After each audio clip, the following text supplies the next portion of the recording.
Marcus, good morning. Good morning. Morning. Dr. Mendoza, good morning. How are you? Welcome to the studio. Good to see you. Well, for the sake of the camera, why don't you introduce yourselves and tell us who you are? I'm Dianne Mendoza. I work at VIA Metropolitan Transit, and I'm the Vice President for Government In San Antonio? In San Antonio. And I also do a great role I believe, for the agency as the DBE officer for the agency. And I believe you're a Comto board member? And I'm a Comto board member. And a great one, too. Marcus, tell us about yourself. Marcus Peoples. I'm with San Antonio VIA as well. I'm the Vice President of Human Resources. And I, too, am with Comto. I just now joined the Comto ranks as the President of the San Antonio chapter. So you're the President of the chapter? Yes, sir. A lot of work for you to do, right? Yes, sir. Good. Let's talk about the chapter. How's it going? You know what? This is my first introduction into it. I am loving it. I'm loving where we are. I think we only have one way to go, and that is up. We have a mantra right now, 100 by Boston. So I'm 100 by Boston? 100 by Boston, 100 members by Boston. That is our goal. While it may be very aggressive, I was always taught that you can't get somewhere if you don't set a goal. You're going to take 100 people to Boston? Is that what you said? Our members are going to be. A membership is going to be. Memberships to Boston? Yes, membership. Of those 100, how many you plan to bring to Boston? You know what? I don't know. I did not set that goal, but you know what? We will discuss that as a. So when I call you, you'll have a number for me next time? I will have a number for you next time. Got to be careful. He'll hold you to it. I know that's right. Dr. Mendoza, your take on the chapter, how's it going? I think it's just on the rise. Marcus is coming on board as the new president, along with a whole slew of people you may know. Alva Carrasco, who is our vice president of transportation, has taken a vice presidential role with him. She's the vice president? Yes, sir. Yeah. And Lasagna Allen is serving, I believe, as secretary. Mm-hmm. And you have Savage, who is doing treasury still and keeping us together. I think the chapter has really grown in all the right ways. We're doing the good to great document. They're meeting the goals. I think they are doing well. They are at good, working towards great, but they're doing activities. In fact, on October 29th, we're doing a big conference called the IDEA Conference that VIA hosts with all of its industry partners across the community. And Comto San Antonio is a partner with us. Great. Talk about challenges to what's your biggest challenge right now, Marcus, as the president? You know what, coming in, I would say exposure. Exposure? And that's why the biggest challenge that we have, one of the biggest goals is 100 by Boston, or the Boston 100, if you will. So when I say exposure, I'm not just talking about VIA. I'm talking about externally, outside of VIA, because when you talk about transportation, you're talking about many different modes. I know you say transportation, not just transit. Exactly. And then, and I believe that Comto has a vital, critical part in helping, many different minorities, not just minorities, but all folks, all walks of life, to help promote them in this industry. You're awfully lucky to have Dr. Mendoza as a board member, longtime board member, be kind of your consigliere as you take that job. Value added to you? You know what, I got to tell you, she not only in this position as with Comto, she has been a true asset to me with VIA. She's taken me underneath her arm, and without even me asking, she just, hey, you know what, this is where you got to go, this is where you got to be, and it's been a great resource. But yes, conciliary and everything else, all in it is a value added great resource. Partnership. You said you had 2 buses coming down from San Antonio? We did. We had all our employees that wanted to come to the expo come down. You've seen a lot of the VIA operators today, and you saw some of the government relations people and some of the disadvantaged business enterprise people yesterday. We've just had employees from all ranks who wanted to participate.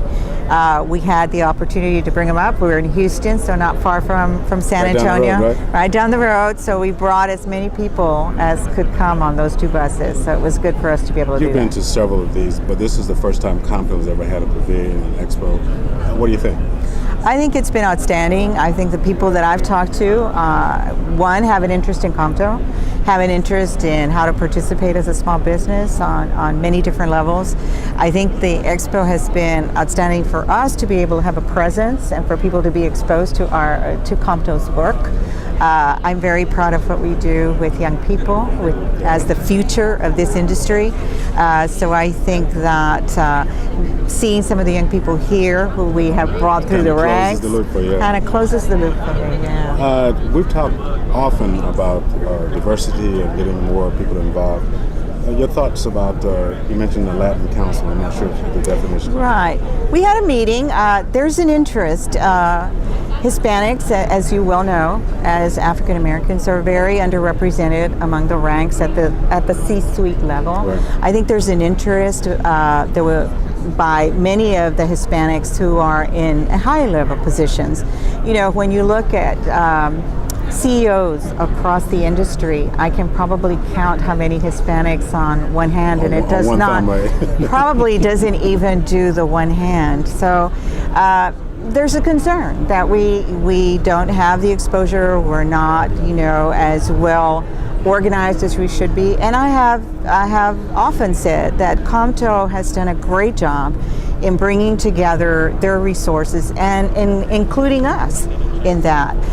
There is a desire for Latinos in transit to become organized. How that all materializes as a partnership or another memorandum of understanding with APTA, or however the dynamic, I think what it's all about is about inclusion. We saw a film yesterday by Kinder during the opening session about the dynamics and the shift in the demographics here in Houston. And just in Houston alone. Just in Houston. And if you would look at the major cities, I'm sure that you would see that the marketplace is changing.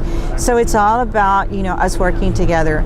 I have a dream, and that dream is about inclusion, and I really believe that as minorities take on leadership positions in our country, in our nation, our young people who will follow us, because many of us are at that point, need to be prepared for those leadership positions. And I really don't care whether you're purple or yellow or what color you are.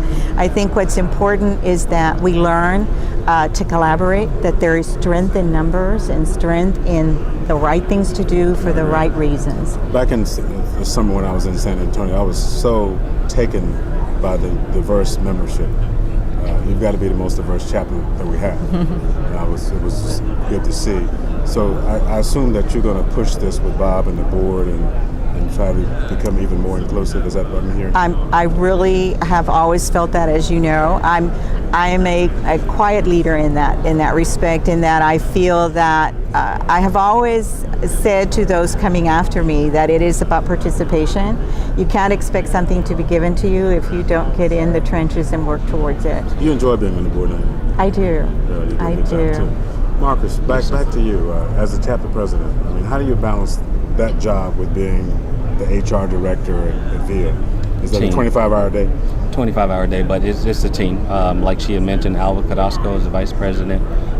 You saw Ken here. He was here. Ken Davidson. I think he was outgoing treasurer. Savage is incoming. Savage also, Ruben Noriega on the team as well.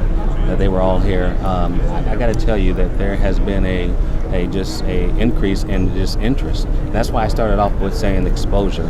Dr. Dianne mentioned that, as people of color, we need to either be prepared for the next, but you know what, I wouldn't say exposure, because people they equate, our positions with public transportation, and they don't truly understand that you can make a career, and it's a wealthy career, well-served career, but it is a career in serving, and some folks have trouble with that, and they don't get past that. So I want to expose them to the wonderful side of public transportation. I want to expose them through all of the beautiful assets and resources that Comto has to offer, because I want our folks to see that. I want them to see. So you're committed. I'm committed. You're baptized now. I'm committed. Dr. Mendoza, I'm gonna make you smile. Talk to me about Cesar.